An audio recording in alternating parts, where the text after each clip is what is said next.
And we are live, ladies and gentlemen. This is the MMA Latest Roundtable podcast with myself, Rodney James, the Rockstar Edgar, and Toothless Tom Galicchio, the Candyman.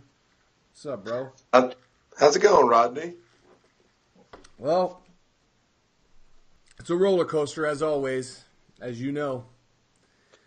Yeah, well, I mean, shoot, Dana White had a roller coaster this weekend. Oh, my God. If you're a fan of the sport, if you cover this sport, if you're involved in the sport in any kind of way, as a fighter, coach, manager, if you're close to that situation especially, man, holy crap. Yeah, man, so let me actually, this week has been pretty action-packed for me just in general, man. So Monday I ran into Joe Benavidez is training here in Las Vegas. He's getting ready to fight Sergio Pettis, June the 9th in Chicago, right? Right. And so I got him on MMA Soldier on my, on my personal website, on my other podcast. That was cool. That was cool shit. And then a couple days later, I got Gina Danger Mazzani, and Sam Alvey, your buddy Sam Alvey. No kidding. Yeah, on the same episode because they're both fighting coming up. You got Sam Alvey fighting the guy he called out, John Vellante, at UFC in Utica, and then you've got Gina Danger fighting over in, and I forget who she's taking on. Lena Landsberg, the girl that she fought Cyborg not too long ago. Anyway, okay. Yeah, she's fighting over at UFC Liverpool, so that's the one with Wonderboy Thompson, Darren Till. A lot of cool shit going on, a lot of cool shit happening. Yeah, so let's hope she does good. Definitely rooting for her. Yeah, man. Well, we got Claudia Gadelia in there as well, and I'm hoping to try to get her on tomorrow, so that'd be cool. And I think it's good timing, actually, considering last night, some of her former opponents, including the what do you call it, the champ. She's got a win over the current champ. So anyway, so that's how the week started. And then we had the UFC 223 conference call on Wednesday, which at the time was Tony Ferguson and Khabib. And I didn't get to ask a question. In fact, hardly anybody did because Tony and Khabib spent the entire time just bickering back and forth. You couldn't get a word in edgewise. And so, just kind of listened to that and took it for what it was. It seems like a rivalry. These guys legitimately hate each other. And just the fact that the fight didn't come together is just a travesty. But in any case, I reached out to Tony, and I asked him if he would come on the show. And he said, yeah, he would do it. He just had to let me know what good timing was. I don't know if this was – I think this was before he got injured, though. Because, next day, he had some freak injury. If you hadn't heard about it, he tripped over a cord doing some media obligation, of all things. and tore his LCL right off the bone. So there goes that. I didn't even get to speak with him, but then he was out. So unless you've been living under a rock, folks, you know the rest of the story. So we'll kind of fast forward here a little bit, but I just wanted to shed some light on the background leading up to this week, and that's all I got up until the weekend. What about you, Tom? I know you're super busy. You got business, you're all over the place with that. What's up, man? I spent the day at the DMV, then I spent the day doing taxes, so that was like a big chunk of my week. Then a day prepping for all that. Why the DMV? Why not just do it online? I had to go handle a lot of things, so it all had to be handled in person. Yeah, I got a lot of issues too because I'm living in Las Vegas, but my wife is active military, so I can still claim my home state, Texas, as a resident. I'm trying to renew my license, but you got to get all this fucking paperwork, and it's just crazy. So I was trying to avoid the DMV if all possible, but they won't let me renew online. But I found a loophole if you are active duty or an active duty spouse. So I think I'm good. I think I'm good. I'm not quite there yet. It's gonna fucking take the state of Texas probably another fucking 8 years. My license will be expired by the time they get that shit figured out. But anyway, I understand. We were going through the same boat, same thing, taxes. What about the business? I see you got your own Instagram. You want to plug that real quick? I don't think you've mentioned that on the show. KO Candy Services. Come follow me Instagram. KO Candy Services. Yeah, we're just maintaining right now. We got the truck in the shop, so as soon as they get that fixed, we could grow a little more. You know, that seems like a lot of work, man. It seems like a lot of labor. You know what I mean? It's a good amount. It's definitely not sitting on your ass, but it's worth it. And then the rest of the time, what are you up to? I mean, obviously, you're in the gym, I assume, daily, or coaching, training now, and I got rehab still 2-3 times a week. Well, I don't know what I'm training for, but I don't know. I got a feeling. I'm just training. Yeah, I'm in there every day, and I feel I've actually been staying away from jiu-jitsu lately because a couple weeks ago I fell off my skateboard with my son. I was holding my son, which I shouldn't have been doing anyway, because he's just a little guy. But I fell off. But in order to protect him, because I mean his face almost smacked the concrete when we fell off, and I clutched him and man, it scared the hell out of him. But I hit my finger on the concrete really bad. And it's one of those things, you know how jiu-jitsu is. It's annoying. Yeah, and the thing is, it's annoying, but I'm staying away from grappling right now because it's one of those things with grappling. You get in there, you feel okay, and then next thing you know, you just feel something snap and pop, and then you're freaking screwed because you're out for a month. All right, we got our guest who's getting pretty antsy. I think it's about time to bring him on. I should have double-checked to make sure I had his number before I said I had it. I should have it, though, because I believe last time I was the one that called him up.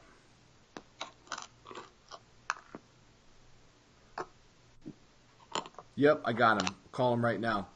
So I've been, obviously been training, but I've been going over to Syndicate MMA to do my sparring, because they do open sparring on Saturdays. So yesterday, first round, I went with Mike Pyle. So after that, I was already smoked, and it's like an hour session, and I was like, oh man, I just got my ass kicked, the whole time. And then later on, I went with this big ass dude who I thought I recognized, and then he just whooped my ass. I didn't land a punch. He hit me hard as shit, and then I was like, man, I thought I recognized. I went and looked him up. It's Khalil Roundtree, for fuck's sake. Okay. I'm not a veteran pro fighter like you and our guest Joe here. Yeah, well, put that in perspective for a civilian, for an amateur guy, But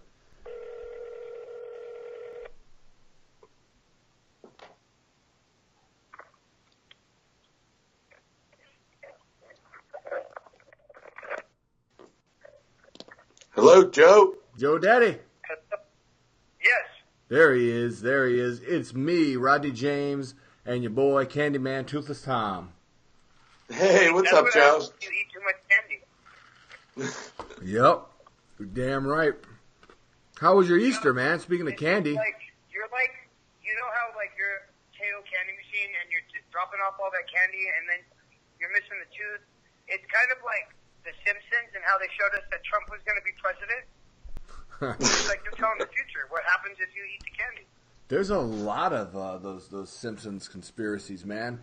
How are you doing, man? Speaking of candy, we just had Easter Sunday. We wanted to have you on last week, and then Tom and I, the heretics that we are, totally forgot that it was a Christian holiday, and so we scrapped it. But speaking of candy, I gorged myself, and I know you got a bunch of kiddos, Joe Daddy. So how was it, brother? I've still been putting a piece of candy in their lunches every day, and then I eat a bunch of it too. So it's like I really enjoy the holidays because I get all the candy I want. Yeah. Well, my son is not old enough to be eating candy anyway because he's almost 3 in June. But my mother-in-law lives here in Vegas, and she just spoils him. So I just gank all his candy. So I'm with you. Yeah, that's because it's not good for him. It's exactly. It's definitely. I mean, his body's not made to process it. Exactly. No, that's a good point. But Tom, dark chocolate's good for you. Oh, okay. Listen, Tom. We understand how it works pushing your product. Yeah. All right. I didn't know if you noticed, but Skittles are actually fruit. He's like a dope peddler, you know. He's pushing the death and destruction on the children. He's over here trying to. Yeah, but he does it with a smile, so like it's okay. Yeah. He's got a great smile and an infectious laugh. That's for sure. He does. He feels like my cousin. You know, it's like Tom is that cousin that everyone wants. He's always invited to the family parties, and then sometimes he gets crazy at the family parties. Does he? I can't picture that. I can't picture that side of Tom, but you know him better than I. You can't picture Tom with a lampshade on his head? I would like to. I've been trying to invite him to every Vegas 70s sitcom back. I've been trying to invite him out to Vegas for 6 months, man. I don't know. Maybe he'll come out for International Fight Week. I mean, all you got to do is walk by a blackjack table with him. You'll see the other side of Tom, Dr. Jekyll and Mr. Hyde. We got to see that. I'm sure he's got a mean streak in there, too. See him in a bingo hall taking my grandma's money. Dang, man. Joe's just ripping on you, man. You got to fire anything back, dude? You get Joe is actually... how much did you lose in blackjack when we left the house? $17,000 on one hand of blackjack one time. Vomited at the table. Oh, my God. Yeah, Ooh, that's rough. That's the last time I ever lost $17,000. Is that a true story?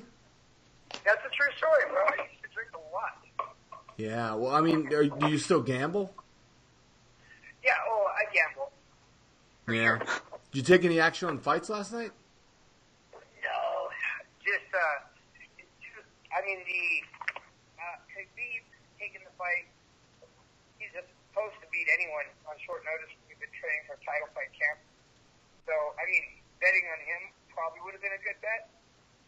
Betting on Rose, I didn't watch the fights, by the way, just so you know. You didn't watch them? Okay. What? What'd you do? Yeah, I didn't watch them because they were just so hectic. The only, at the point, like, I really wanted to watch Rose's fight, but then I just ended up falling asleep. I think I fell asleep at like 9:30 last night. I'm old, bro. Yeah, no, I was dozing for sure, man. I mean, yeah, I'm with you. I get tired. I think I passed out watching Netflix after the fights, but you do know what happened, though, right? I mean, yeah, no. Yeah. I watched all the stuff on the YouTube. Like, I looked at the stats. It looked like Johanna had won that fight, like with the concubine numbers and stuff. Yeah. But then again, like they say, you're supposed to take it. You got to really beat the champ. Yeah. I'll be honest with you, man. All three judges scored it 49-46, and that's exactly how I scored it. Everybody thought I was freaking crazy. In fact, Dan Hardy actually freaking. I tweeted at him, that's what I thought the score was, and he freaking quoted the tweet, and then next thing you know, I've got like. My Twitter never fucking blows up for any reason. All of a sudden, I got all these Dan Hardy fucking marks that are just like talking shit to me, like fuck you, you fucking suck, you idiot, and blah blah. I'm like, Jesus. So this is what it's like to be like in y'all's shoes, because I know y'all get that shit sometimes too. I don't get it because I don't have any fucking followers. It's sometimes you got to take the good with the bad, I guess. Yeah, but anyway, I was still right. But I didn't take any action on that one. There wasn't very good odds on it, to be honest. And then I think it was pretty even. I did take action on Ali Quinta, though. I was hoping I could catch an easy 550 off of that one, but didn't happen. So he put up a good fight, though. Al, he's tough. Dude, he's a tough guy. I mean, to take a fight at short notice when you haven't been training for 5 rounds, that's crazy.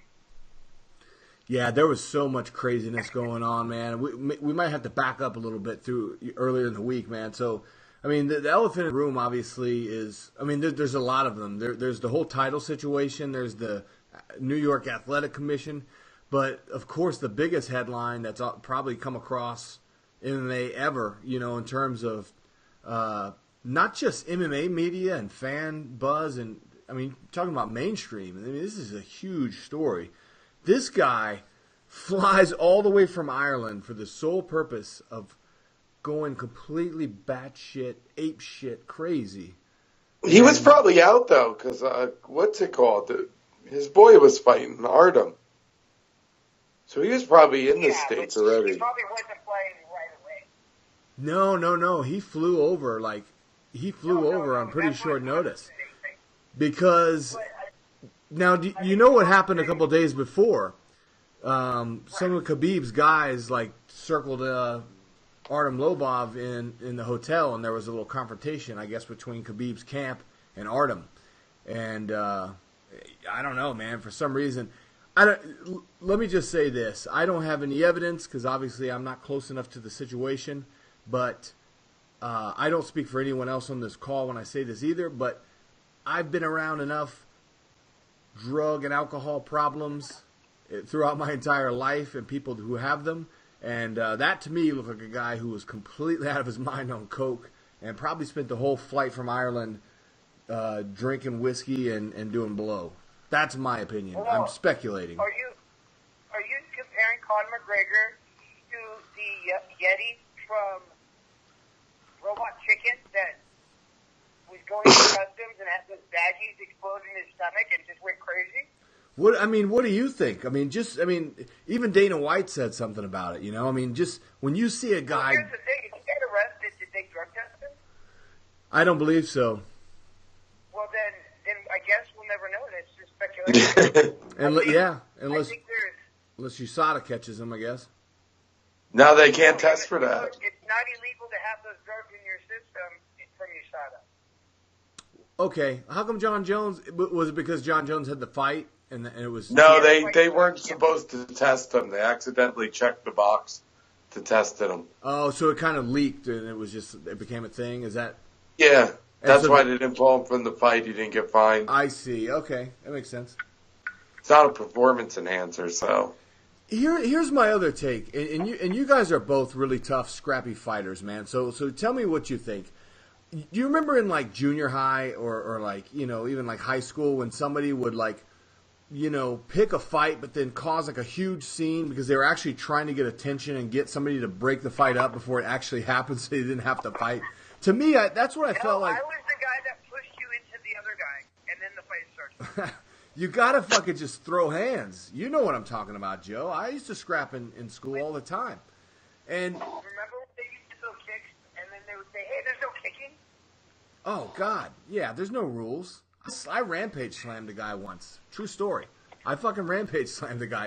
It was legendary. But nonetheless, he goes to this arena where it's full of police, security, all types of freaking people. These guys are on the bus. He's smashing up the bus.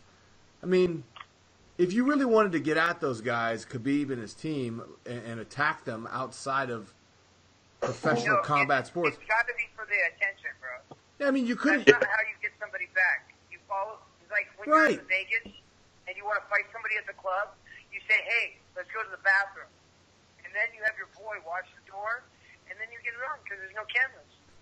Exactly. See, you're tracking exactly what I'm saying. Or they could have gone to the hotel and ambushed them. I'm not saying I condone that. I'm just thinking tactically like a soldier. That's just what you do. That's how you do it. Yeah, but then there's also, he could have been all amped up and not thinking correctly. Also true. And I think he's a raging narcissist. I think the fact that, especially when Max Holloway was in the picture, if you think about it, I've been saying this all week. The term undisputed champion is a word, it's an adjective that's added just to make it sound more bombastic when it comes across the microphone. It sounds better, it looks better on paper. But truthfully, I have never in the history of combat sports seen a title that was actually disputed. And so there's not one but two, because McGregor apparently was the lightweight champion and the featherweight champion, and he disputes the fact that he claims that he's still the champion of both of those so it's the classes. Disputed lightweight title. It is disputed, and Max Holloway was getting ready to take the other title, where at least he had an opportunity to do so.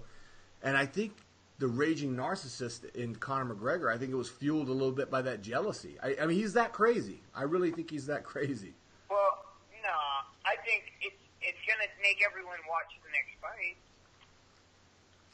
Yeah, big time. You don't think UFC suspends him? No, of course too not. much money. No, the UFC is going to pay whatever fines they got to pay, and they're going to say whatever they got to say, and then you're going to watch Khabib and Conor fight. And then Khabib will beat him, and then Conor will go do a rubber match against Nate Diaz, and then he'll go fight GSP in another mega fight, and then slowly fade out. Like, his heydays are behind him. Now the tough guys are there, and it's like he's kind of got to keep the ghost alive. You got to stay in the public eye. If he's not fighting and doing something outlandish, just like he just did, kind of makes everyone talk about it. Yes, that's a good point, Joe. What do you think, Tom? I mean, Joe has an interesting take there.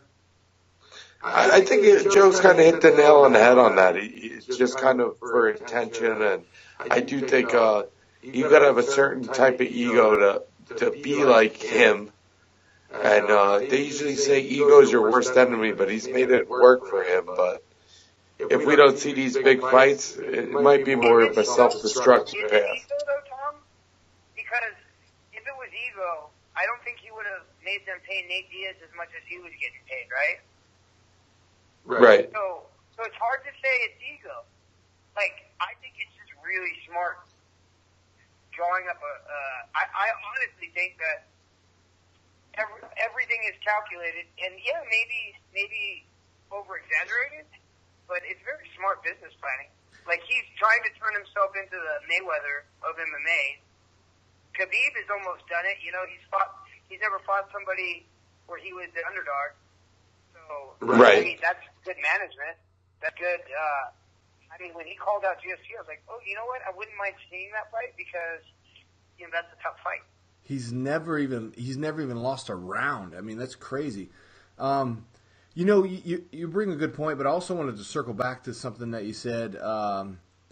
You predicted that if Khabib fights him, that he loses. That, you know, and going back to what I was saying about the junior high situation, it was very telling to me because you said that the real, I don't know what your exact words were, but you said the tough guys are here. In other words, you got a new crop of young and up and coming guys, and I can't help but think it seems like he's trying to kind of. I don't want to accuse the guy of ducking people like Khabib, but you know it's been said many times. If you really wanted to fight him, I mean that fight could have happened last night. They could have booked that months ago and had the build up, and they could have done that fight. But honestly, Khabib didn't look good. Like, he didn't look great against Alex.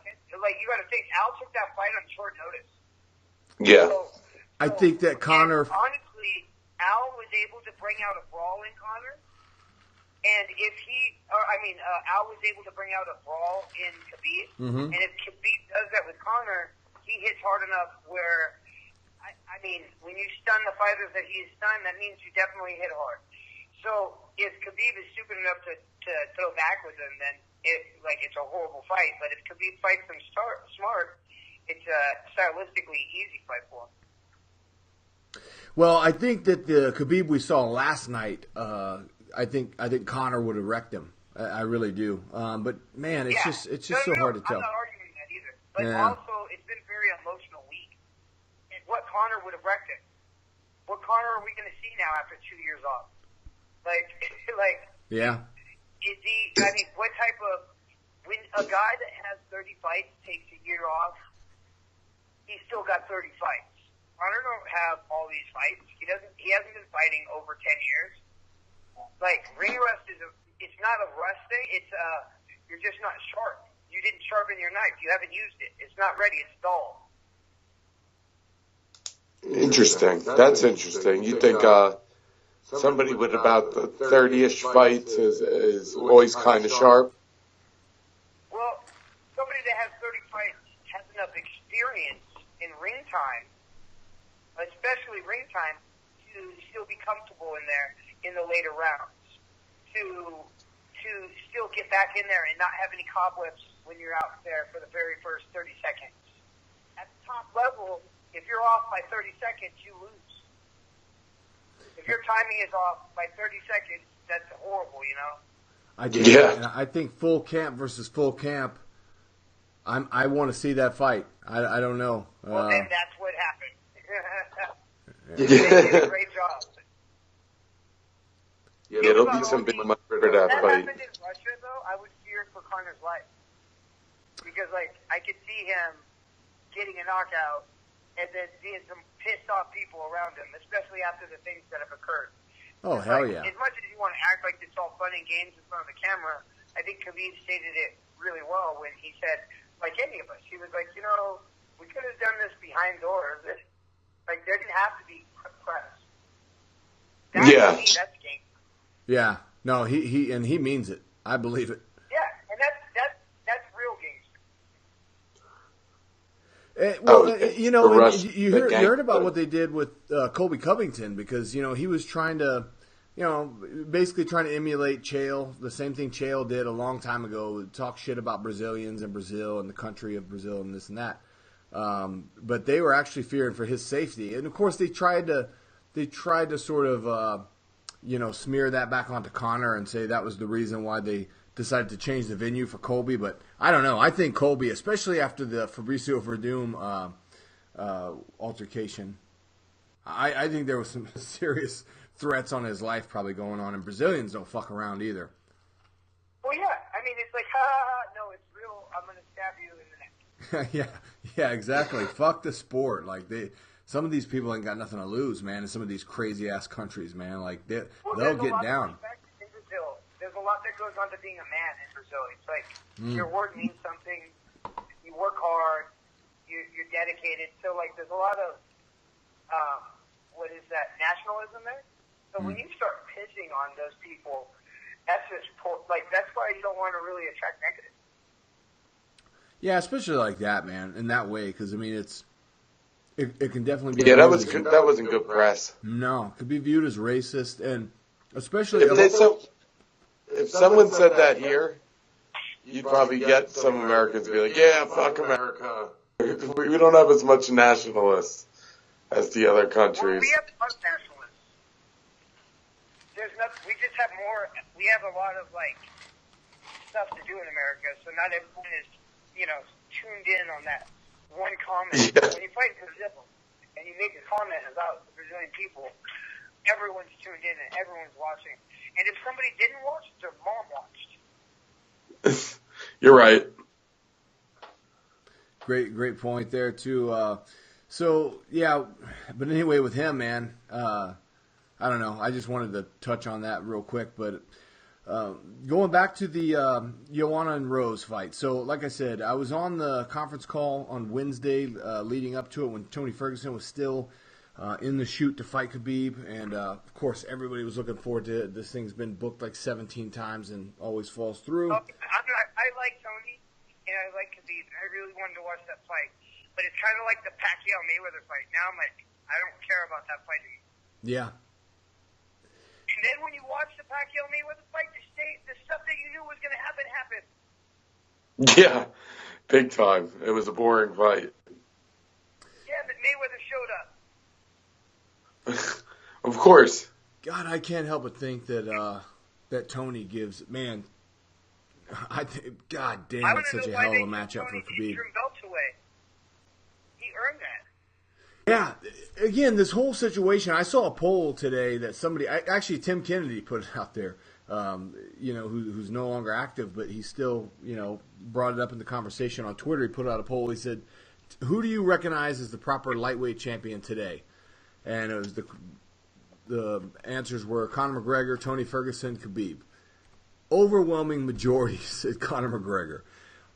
It's weird because, like, how was last night's fight for a title when it was originally, I don't know, man. It's so, I mean, it's just so fucking convoluted at this point.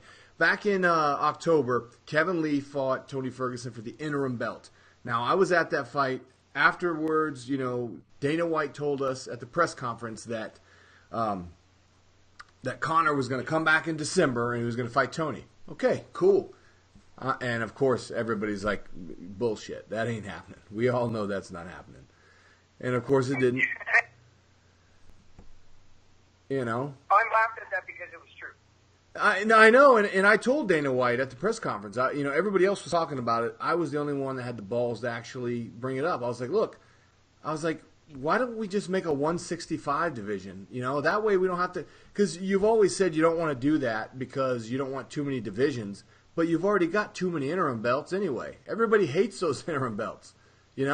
So let's do this. First of all, if somebody gets hurt, the next person in line should get the title shot. There shouldn't be a poll of people. People are paying, they're making millions and millions off of all of this. They should the first right of refusal should go to next ranked person. The promotion picking it is crazy. And that they should pay the next ranked person to pass on it like they do in boxing. Yeah, man, and they just refuse. It's a situation that's broken. That it's a system that's broken that needs fixing. And we saw many systems fail this weekend, and I touched on that before with the athletic commissions. And there was something that came out. Y'all heard? Okay, so when Max Holloway was deemed medically unfit. Now that's a completely vague description. I still don't really know, but apparently, according to Joe Rogan on the broadcast last night, he said that somebody from the athletic commission saw him and said that he doesn't look good. He doesn't look like, he could step on the scale at 155. And I'm like, this guy fights at 145. I guarantee you, cutting to 155 ain't shit for him. He's not a big guy. Sure, he's pretty big, though. I've seen him, though. He's not that big. He's... Well, the thing is, they should have ran a urinalysis on him. For what reason? You mean to test his to see if he was pissing protein out of his body. There's many things. Because there's one thing is how you look. Look, I look at Tom and I'm like, wow, this guy must be, 26 years old, running around. And then really, Tom is 30. Okay. That was I was doing that because I was so mean to you earlier, Tom. I didn't even get to hear it. I faded out for some reason. Well, never mind. No, never mind, Tom. I didn't say anything nice at all. He was complimenting you on how young and baby-faced you look compared to. Oh, thank you. I'm looking at a broadcast of me, and I'm like, man, I have all fucking wrinkles everywhere. It doesn't. The Skype fucking face back picture doesn't do anybody favors. No, I lost my train of thought. No, but anyway, here's what I heard though. I heard a rumor where they said that it wasn't even a doctor that made that. And I'm not trying to argue with you, Tom, but as a veteran, a seasoned professional, both of you guys, what is the most realistic amount of weight that you could cut on that short of notice? When we're talking about, I don't know, less than a week. 10% of your body mass without needing medical assistance. You can even cut up to 20% of your body mass of water weight. Okay. Then you need rehydration, IVs and stuff. So let's say, I believe 500 cc's is allotted. So let's say you're Max Holloway, and you're a guy that fights at 145. Looks pretty good he looks great at 145. He's got an extra 10 pounds.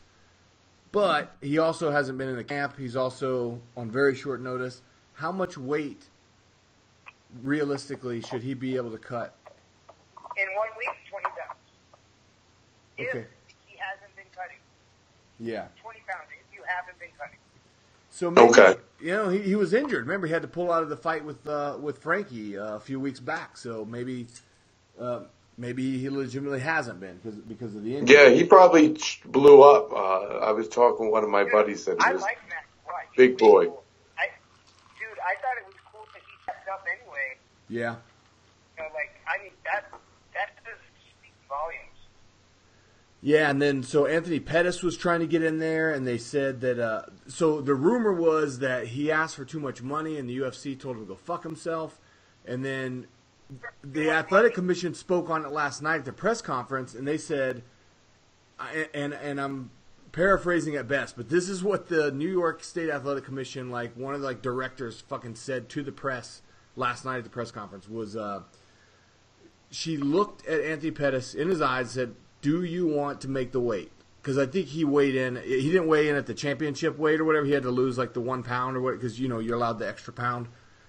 And she's like, "Do you want to make the weight?" And he said no. And Dana White said he felt like Pettis' team didn't want to do it, which is crazy because I mean, Pettis is 2-5 in his last 7 fights. I mean, why the hell wouldn't you take that? I mean, he's a former champion. Yeah, of course. He's got a chance. I mean, I don't think losing that fight would get him cut by any means. But anyway. Do you think they priced him out? Is that what you're saying? I don't know. I mean, there's so many different narratives that have circulated and from so many different sources, and you don't know what to believe. You got Dana White saying one thing, the New York Commission saying another. You got guys from the MMA media that were there who knows if you can ever believe any fucking thing they say. I think we're at a point in our careers that, well, they are especially, that there is no room for error in any of your decisions. So they have to think, okay, they get another opportunity at the belt. Like, what is it worth? There's formulas that they do, that the agents do, to say, okay, well, if you take this fight, you're going to get this much press. That's going to keep you in the public eye. You're going to be going this way. So there's all formulas. When they say, I want $1.5 million, there's a reason for that. I mean, we just don't know the reason. Sure, but I mean, as a fighter, as a warrior, you just said it yourself. You got the opportunity to get the title shot again. You don't know if it's ever going to happen again. You know what I mean? Well, yeah, but wait.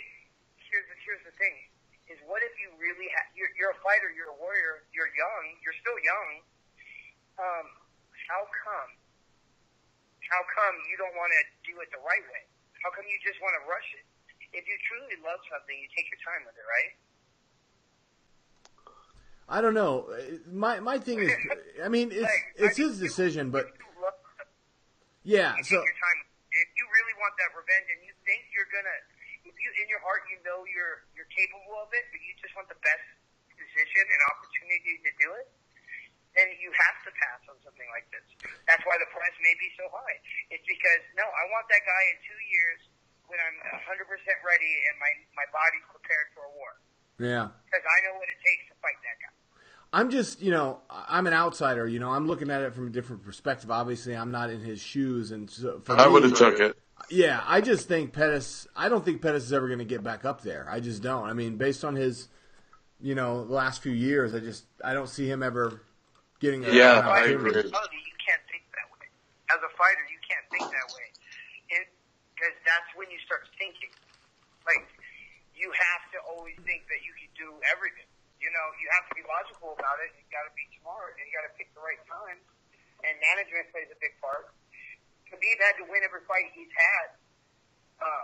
He's never not been in a fight with somebody that didn't want to beat the snot out of him. But good managers picking the right fights at the right time. You see Mayweather; he's done a great job fighting guys when it was right in his career and not theirs.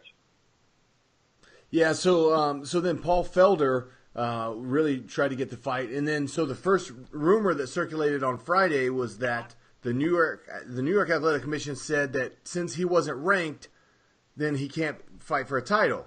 And I'm like, this is getting ridiculous because first of all, Tony was the interim champion anyway. So how does this become a title, fight in the first place? They should just drop that.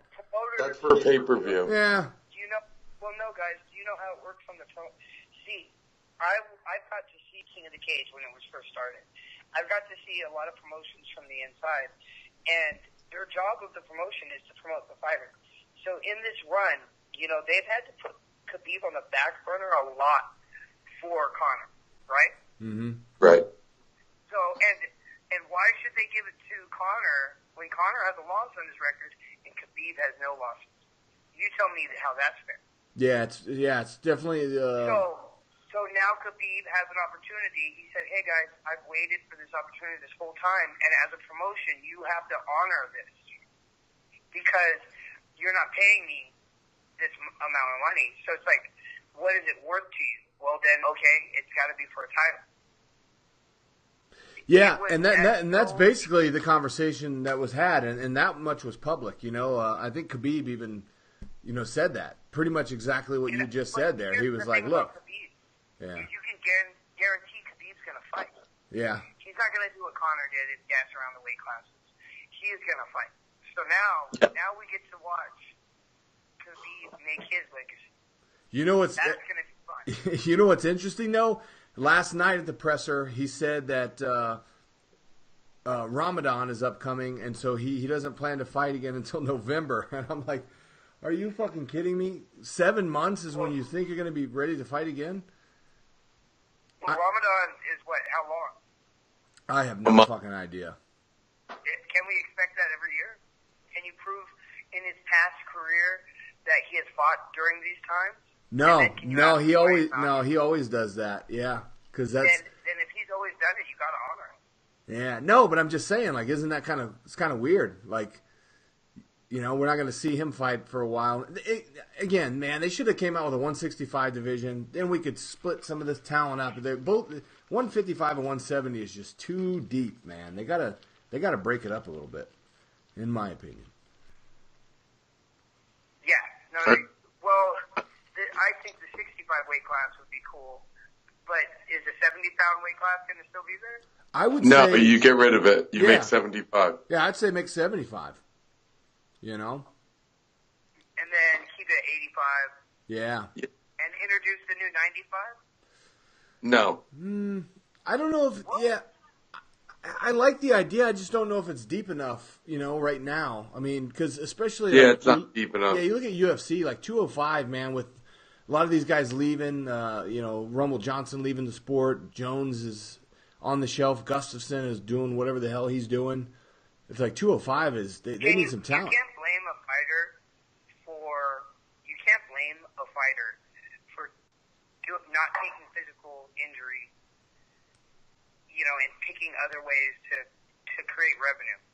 So it's like, it's very difficult, to get mad that they've taken other paths. No, I'm not getting mad. I'm just saying that's the situation we're in. We just have less people in those divisions. You know what I mean? Although y'all's buddy, Smiling Sam, he's taking the light heavyweight division on by storm. Speaking of, I think that a lot of the guys that come up end up doing a lot better because they have now advantages of speed that weren't there before, and their pace is always 100%, which is awesome. Yeah. Yeah, agreed. What all weight classes did you fight at, Joe? I fought once at 205. I fought once at 170. Damn. I fought at. I wrestled at one. I fought at 45. I fought at 55. Hey, but I gotta let everyone go because I gotta call my kids at 8, and I don't want to miss that. Well, I don't blame you. You're the man, Joe Daddy Stevenson. Thank you so much for your time, brother. No worries. Yeah, good talking to you, Joe. Hey, we definitely got to talk to you soon, man. You got a lot of knowledge to drop. Thanks. No worries. Later. Yeah, it was almost bittersweet though when you told me we're going to get Joe Daddy Stevenson on as a guest, because after this crazy ass week, I was like, that's all we're going to be able to talk about, and I. Yeah, you're right. So we didn't get to dip into him. We some other time we'll get him on here, and really he's such a guy that's a legend in the sport. Really, he's been. I mean, he's fought everybody. He's fucking. Yeah, remember when he fought BJ Penn? I mean, Jesus Christ, we could spend. That was in BJ Penn's prime too. Yeah. Oh my God, that was when BJ was just absolutely just. That was before Frankie Edgar, finished his career for him. Basically, took its soul. BJ was fucking just murdering everybody. Looked unbeatable. But yeah. So anyway, on that, did you watch the fight some? Yeah, I got to catch some of it. Okay. So, yeah, just real quick, man, just want to go through a couple things. So, the thing with Rose and Joanna, I told you I was on the Evil Eddie's podcast, Pure Evil MMA, I think is the name of the podcast. I said I couldn't remember the name. Pure Evil MMA. It just came to me. Anyway, I predicted Rose, and for no other reason than the great Chael Sonnen always says, look, when there's a rematch, the rule of thumb is that the younger fighter that won the first time around is going to win only easier. Now, that's not what happened. And honestly, I said, I don't see her winning this fight easier than she won it the first time. I don't think there's an easier way to win it than she did the first time. It was a good fight, but I swear to God, Tom, I scored that fight 4 rounds to 1. I think the announcers influenced a lot of people's thinking into believing that Joanna won round 4, and I don't think she did. She threw a lot of leg kicks, but Rose wasn't really affected by it, and she was throwing harder punches. She was, and those stats, I don't buy into the stats, man. They just, to me, that fight was very dominant by Rose. I thought so too. I'd have to rewatch that after looking at the stats, though. I mean, I wonder if they're flawed. She had her moments for sure, Joanna, but so anyway, we talked about this off the air. Your boy, remind me his name again. His name's crazy. Chris Gritzmacher. Yeah. Were you good buddies with him? Were you on the same team on the show? Or? Yeah, we were Team USA. Oh, that's right. We Y'all had, that's right. He got into him and Juicy got into it a little bit on my. Shit, maybe we should have had him on today too. So yeah, he would have been. I just talked to him not too long ago. Who's that? Juicy J? Julian Arosa. Oh yeah, I see him every day or every week at the gym. Cool cat. Yeah, we got to get him on here. What about your boy Gritzmacher though? Looked amazing. Looked great. You saw him. He's now at ATT. So we saw Dean Thomas in the corner, and he's doing good things with Grits.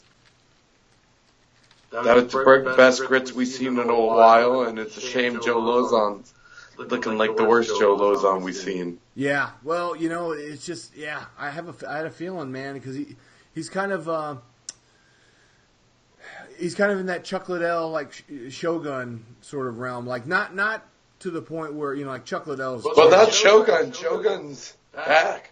That's what I'm saying. Like these guys could still even in Chuck's last few fights. I mean, he had a glass jaw. He could still fight. He still looked good in terms of his skills. It was just.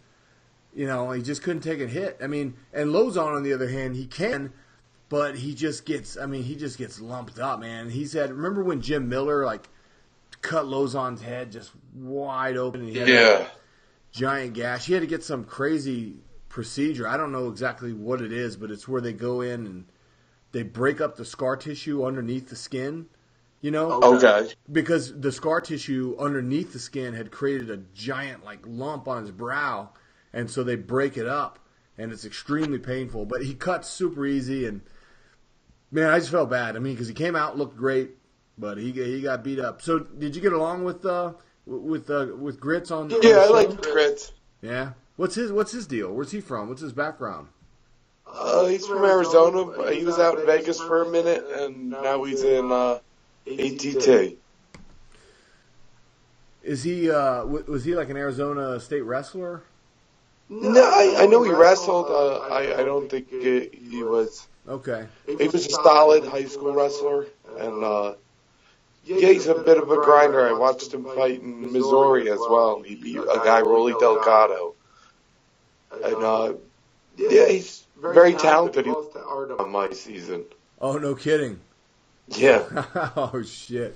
Speak of the devil, Artem. Yeah. So yet another fight that got pulled off of the card.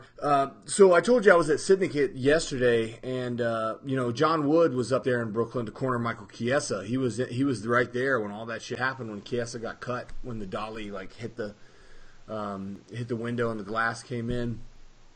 But he came back because I hit him up on Twitter, and he was like, "No, I'm gonna be back in town." So he was there yesterday at the gym, and I didn't want to a lot of sleazy journalist types would try to get an interview with him, get the story. But for me, I'm there to train. You know what I mean? I'm kind of I'm one of the boys first and foremost. I love covering the sport of MMA. I'm a huge fan, But at the same time, that's kind of one of those things. It's like, I don't want to draw attention to my website just because of somebody else's fucking misfortune. You know what I mean? Like, that's just a part of me that maybe I'm just not cut out for that part of it. So, but I will say that offline there, I just, overheard some conversations that were interesting about his firsthand experience being there. Really shitty, man, what happened with Chiesa, with, his opponent, Pettis, couldn't fight. Ray Borg actually had like corneal abrasions from glass, and then his opponent Brandon Moreno couldn't fight, and then of course they pull Artem and Bruce Lee was on the card. Yeah, no, that would have been a good fight. They should have left it because it really only punished us because their card was already lacking people.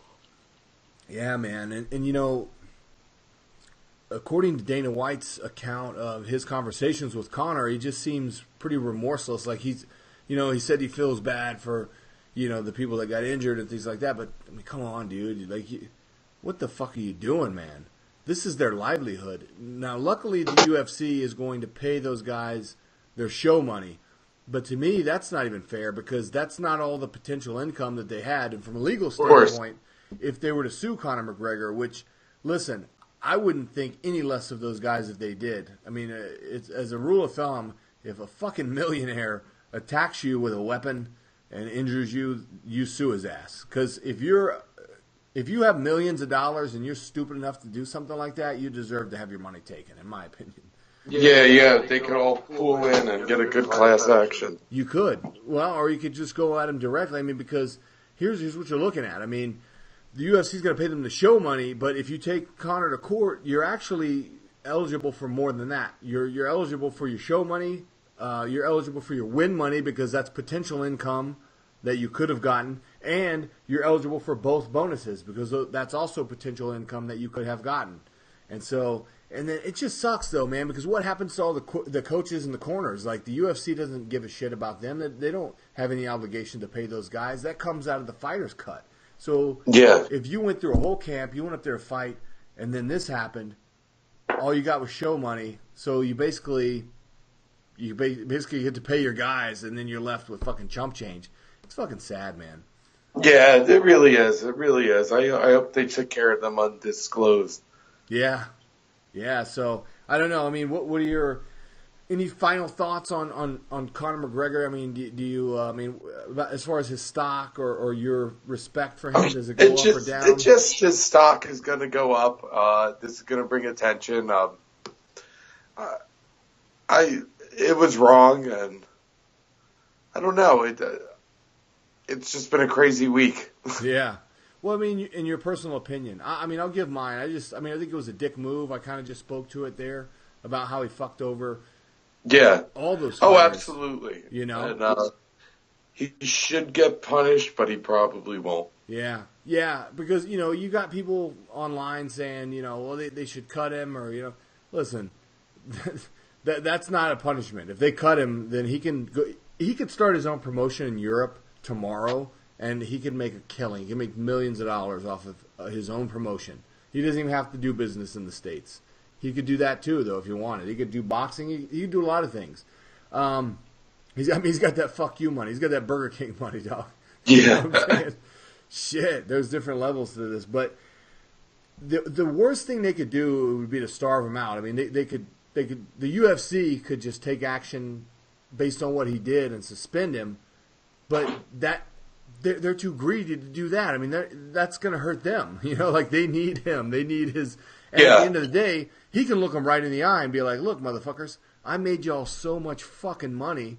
You can't touch me." I mean, it makes what I mean. But that's the way the world's wired, man. And until then, guys like me and you will rock our sexy beards and continue to be working class heroes, I guess. That sounds good to me. Hey, it's been a great, eventful week. I don't know who we got in the chamber next week. Working on a couple folks. We'll talk offline and we'll see what we can do. And man, I look forward to it, dude. Great guests we had today. Thank you to Joe Daddy Stevenson. Thank you to Tom Candyman Colicchio. Got anything else for the good of the group? No. Thank you guys, and I'll see you guys next week. All right. Happy Sunday, everybody. Cheers. Hey. See you later, Rodney. All right. Hey, Tom.